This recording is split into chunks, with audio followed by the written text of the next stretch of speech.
So in this video, I'm going to give you a really quick little tip for filming vertical videos for social media on a GoPro Hero 9 or Hero 10 camera. Shooting 9x16 or vertical portrait videos is now a really popular thing, especially if you're using TikTok, Instagram, Facebook, or even YouTube Shorts. One of the best ways to do it when you've got a GoPro, you want to film some vertical content on the GoPro, is to do something that's called horizon lock. So you can actually lock the camera like this, and even if you are holding the camera like this, it will still film vertically. It means you can shoot really good quality videos in the vertical mode, and they can be posted straight to the social media platform of your choice. So we're going to jump over now and I'm going to show you exactly how to do that.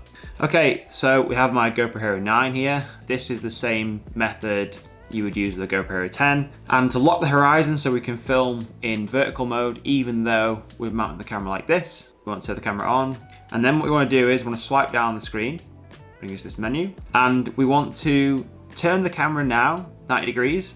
And you'll notice the orientation turns with the camera. And you want to click this button here in the middle. It's like a square with 4 triangles on it. And that's telling me the orientation is now locked in this vertical mode. If we go back to the camera shooting mode, you'll notice that we are ready to shoot in vertical mode. But if I turn the camera back 90 degrees, can you see there that the camera is still wanting to shoot vertical? And this is one of the best ways to shoot vertical content with a GoPro without having to buy any extra mounts or anything like that. You obviously can buy special vertical mounts, which I will make a video on how to use. This is one of the coolest little tips I know of shooting vertical content with a GoPro camera. Subscribe for more tips and let me know in the comments if this video helped you out. Thanks.